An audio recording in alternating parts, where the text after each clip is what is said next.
everyone, welcome to Garden Fork Radio. You're here with Eric. It's a solo show. We had a technical problem this morning. Will from the Weekend Homestead was supposed to join me. And I like Will because he just has a list to talk about, so I just have to turn on the microphone. It makes it really easy.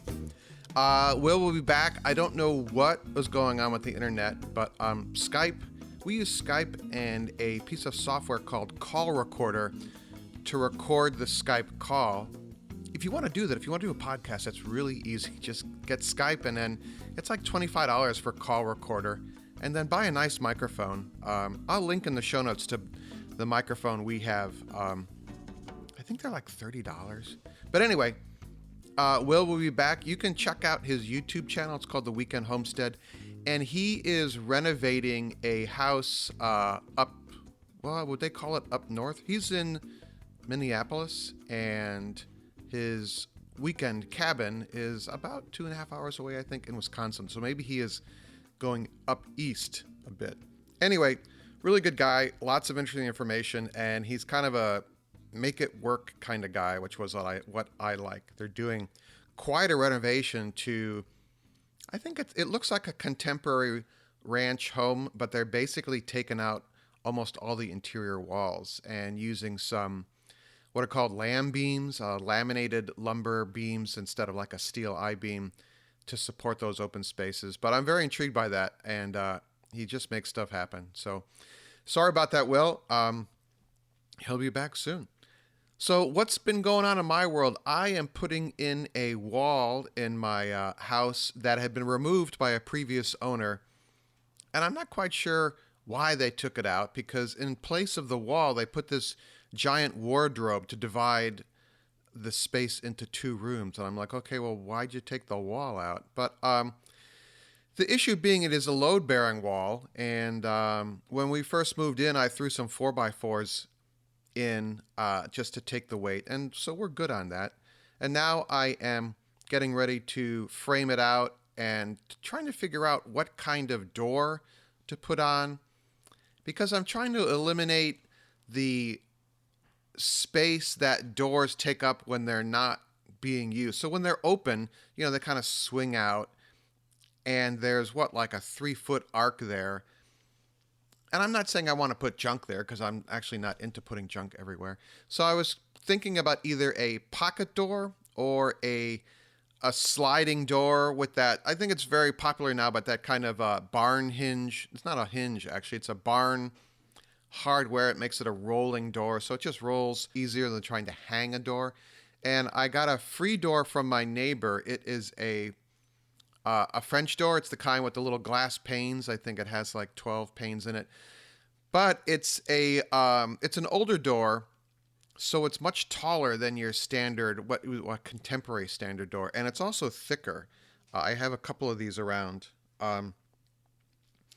So that is on my agenda in addition to working on Garden Fork here. And you always keep on running into things. I had a bunch of leftover 2x4s from another project. And then I realized, I don't want to buy any because I'd like to use these up. But sometimes when you're building a wall, you have to go buy straight 2x4s, because I realized I pulled the 2x4s out that I had saved. And for a while, I had kept them in the backyard where it rained. So they're now twisted and warped. So one or two of them I think I can save, but the other ones might just go into the scrap lumber pile for the maple syrup evaporator.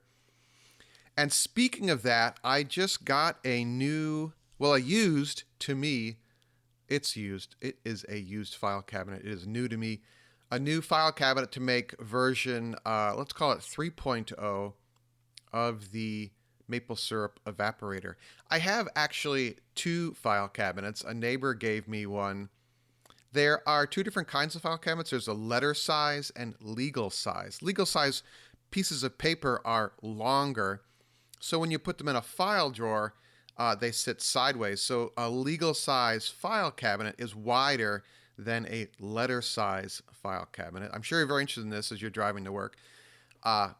But I've been trying to find a legal size file cabinet for a while, and my neighbor gave me a letter size one for free, and I thought, okay, I'm going to do a video and build an improved version of my current maple syrup evaporator, which uses two of those stainless steel steam table trays as the boiling trays, and they're perfect for what they are because they're like 15 or 20 bucks at the restaurant supply store right over the hill from my house.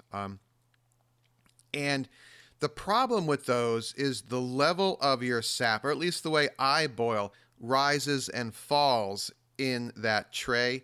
So the sides of the tray carbon up. You get some burnt material along the sides. Maybe is it sugar that's burning there?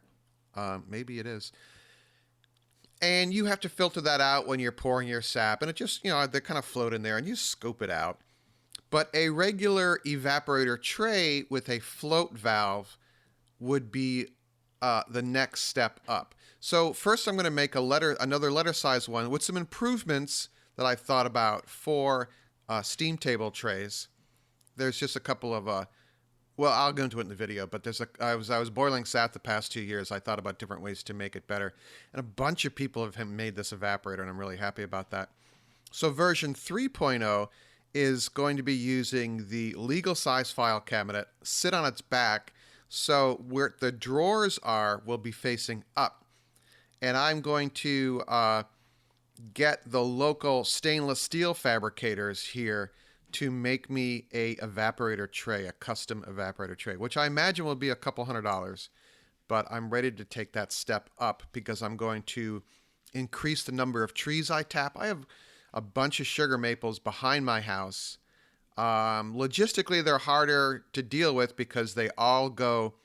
My backyard slants. Is that the right word? Anyway, right out my back of my house, about 30 feet out, it starts to be a hill, and it pitches away from the house down to the wetlands below us.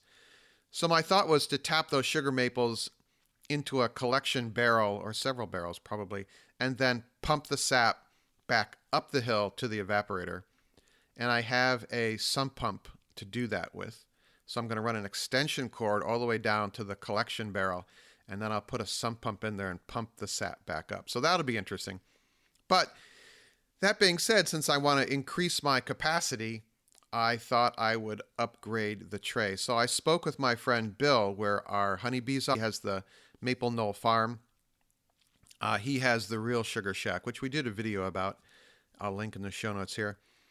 And I thought, all right, let's build this thing. So he told me he made a little drawing about how it should be made, because you basically want 3 channels.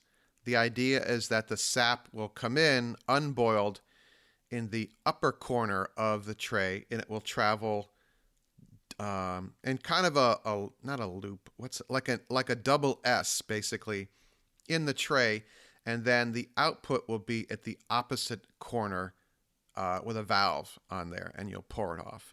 So that'll be interesting. So I have to draw this thing. Maybe I was thinking of using SketchUp for that, but maybe just a 2D drawing. There's going to be a bit of a language barrier with the guys at the stainless steel shop, but we'll see if I can explain to them what I want, because I don't think they're going to know what a maple syrup evaporator tray is. But there's also a guy on eBay, I'm assuming it's a guy, maybe it's a girl, who does stainless steel welding, who sells evaporator trays, for DIY sap makers, and I might contact him as well. If you type in evaporator tray or sap tray into eBay, this guy will show up. And they look like they're really well made, and he clearly knows about making evaporator trays, and he also knows about stainless steel welding, which is its own, it's a higher level of welding than I know how to do, so I'm not going to get near that.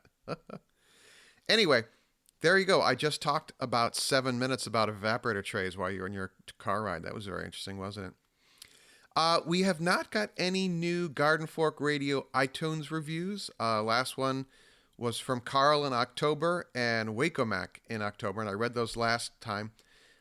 But hey, would you go over there and do that? And if you could use some keywords like DIY, that'd be really helpful. Anyway, purely self-serving there, but thank you.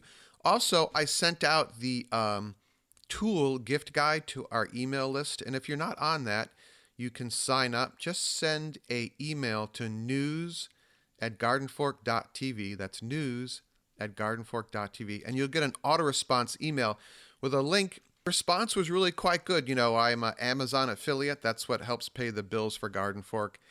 And it was a pretty good couple of days after that gift guide. And then one day, I don't know who it is, but somebody spent a bunch of money using the Garden Fork affiliate link, and that was really helpful. At the end of the year here, I will have to pay the server. I buy it by the year, the server space. We use Media Temple for the Garden Fork site, so I'll be having to pay that bill. And we also have continuing costs. We use Libsyn for the Garden Fork radio server, and that's a fixed cost every month. And it all adds up, but I appreciate you guys and whatever you can do. But the Amazon link, if you ever want to shop on Amazon and support Garden Fork, just type into your browser gardenfork.tv/Amazon. That will take you directly to Amazon's homepage, but it'll tag it with the Garden Fork affiliate link and says, hey, I'm from Garden Fork and I support them. And we get a little finder's fee. It doesn't affect the prices you pay on Amazon, and it does really help us. So there you go. I thought I'd talk about a couple of the comments we've recently got on some of the videos. I just posted a new one about fixing the hatchback or tailgate on your SUV or minivan or crossover vehicle. And ours, it's a Dodge Caravan, which is kind of like, to me, it's a pickup truck with a hardtop. That's how I use the car. They run forever. But in the winter especially, I've noticed when I lift up the tailgate and I'm getting the Labradors in the back of the car, the tailgate would sag. And it could kind of go, and it would make this sound. And then boom, I would bang my head into it. And that means that the gas in the pneumatic struts that hold up your tailgate, because the tailgate's fairly heavy, it's made of metal, are starting to fail. And so I made a video about me changing out the tailgate struts, which is kind of like my world. And the key thing here, I think, is to go to your local auto parts store and order the tailgate struts. If you order them online, a couple people have said to me that they got the wrong ones. And then you got to return those and order ones, you know. Also, you might need a special bit. It's called a Torx bit. It's Torx. The Dodge Chrysler family uses those on their tailgate struts. I don't know about the other car manufacturers. And for the Dodge Caravan, it's actually a fairly large Torx bit, which doesn't always come in that kind of generic little Torx bit kit that you can get as a little pack. This was a Torx number 30. But me being Eric, I kind of have a habit of collecting tools, and I had an expanded Torx bit set. So I did have it, but you might not have it in the kit that you just bought at the store. There's neat little stocking stuffers like that. If you have a tool person in your life, you can never have enough 4-in-1 or 6-in-1 screwdrivers, I think. Eventually, I'd like to have Garden Fork TV branded screwdrivers. And I looked into it, but they would be enormously expensive to buy a small lot of them. And if I bought 1,000 of them, I could probably get them for about $2 a piece, but that would mean I'd have to spend $2,000 on branded screwdrivers. So that's not going to happen anytime soon. But I did fix the tailgate. It works very well. A big sign is in cold weather, if it starts to sag back down, it really helps to have two people do it. I, of course, shot a video and did it all by myself. Used a couple different size 2x4s, but you have to use a piece of wood to kind of hold up the tailgate, because to take the struts out while the load of the tailgate is being held up by the struts is a bad thing. So have your helper hold up the tailgate while you do it. It's a lot easier, or use a couple different 2x4s to hold that puppy up. Oh, I don't know if you can know, but the Labradors are barking down there. We also have a really popular video about drilling into brick to hang shelves and stuff. I have some exposed brick in our kitchen, and I put up a stainless steel shelf, one of those IKEA stainless steel shelves. And I thought, well, I'll make a video about this. And that was like a couple years ago. And it's a really popular video on YouTube. But a fella left a comment and said, I'm doing the same thing and can't drill into the brick. I've got a hammer drill and masonry drill bits. And I tried hard, but it's not working. No idea why. I need some help on this. I'm trying to put a canopy outside my laundry door. Huh. And I thought maybe he wasn't drilling into brick. Maybe he was drilling into cinder block.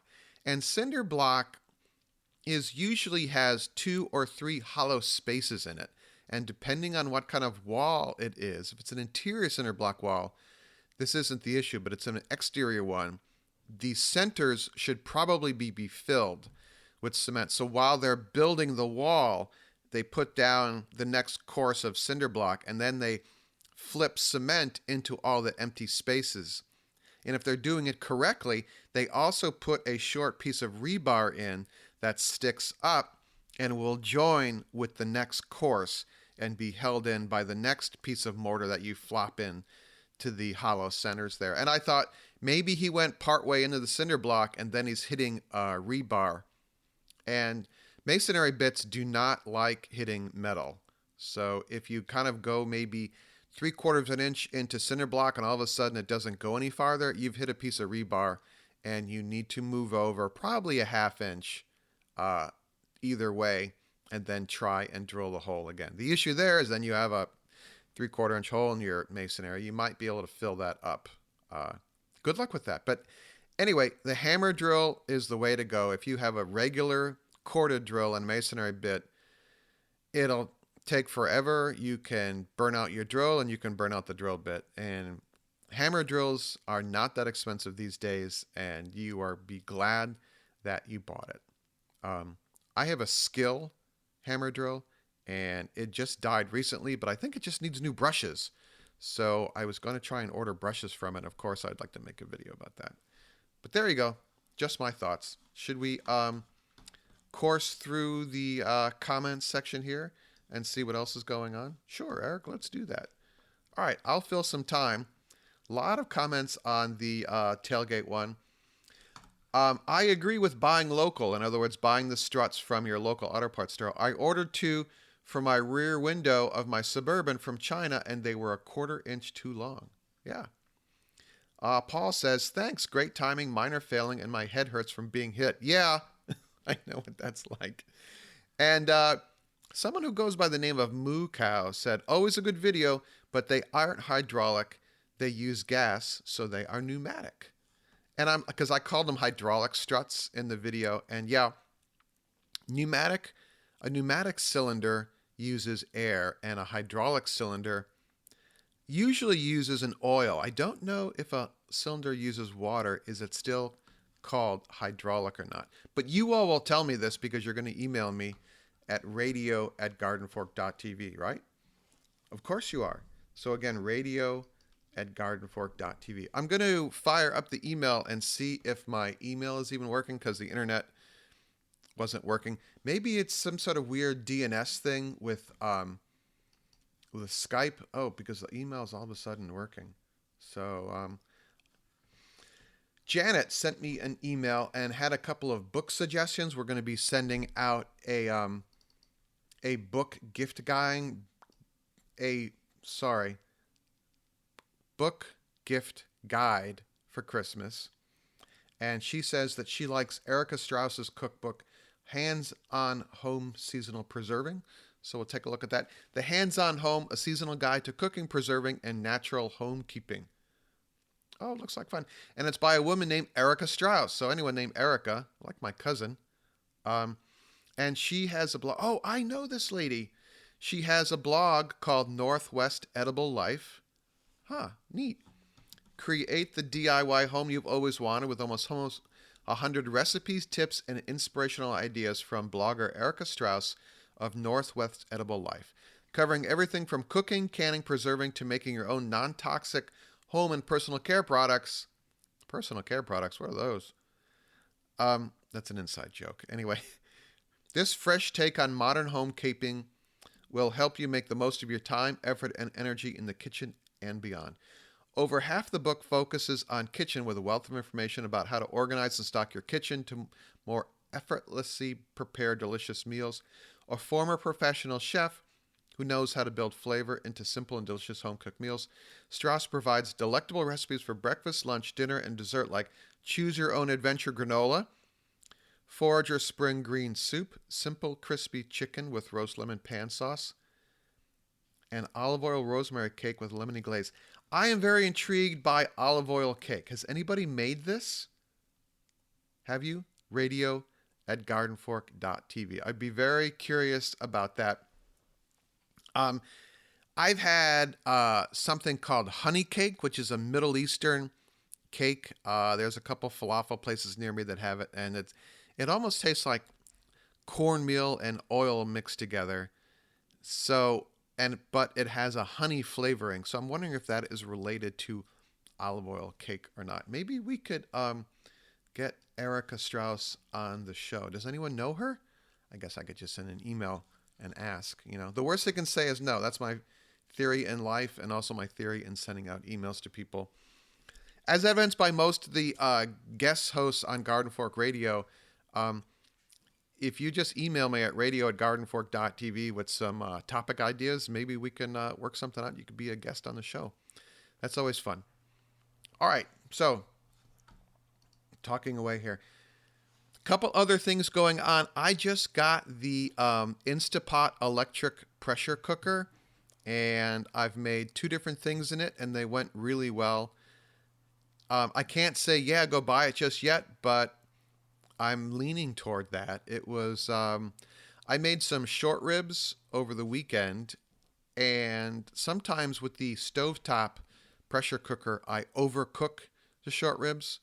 And with this thing, I literally just pressed cook meat, and it cooked them. So it was quite good. And then I made some chickpeas. I have a I guess it's called an Indian, Pakistani, Bangladeshi grocery store in my neighborhood, and they sell. You can buy a giant bag, well, maybe a giant bag, like a 4-pound bag of chickpeas for almost nothing because they buy them in bulk and bag them themselves. So I put a pound of chickpeas in the Instapot and I covered them, and I went about 1.5 inches over them with water. And I just hit the pressure cooker button for cooked beans. I didn't even brine the beans. And I just walked away from it. And to tell you the truth, I forgot about them because I was working on the wall upstairs and trying to figure out how to run new electric through the ceilings. And I came down, and it was in a keep warm mode, and I had these cooked chickpeas. So I thought that was pretty brilliant. I do like beans out of the can, but my issue with that is that you have another metal can that goes in the recycle. So there you go. So anyway, just my thoughts there. Always like to hear from you guys. It's radio@gardenfork.tv. And if you want to support Garden Fork while you're shopping on Amazon, just type in gardenfork.tv/Amazon. Takes you directly to Amazon, and you'll help us by shopping there. All right, make it a great day. I'll see you later.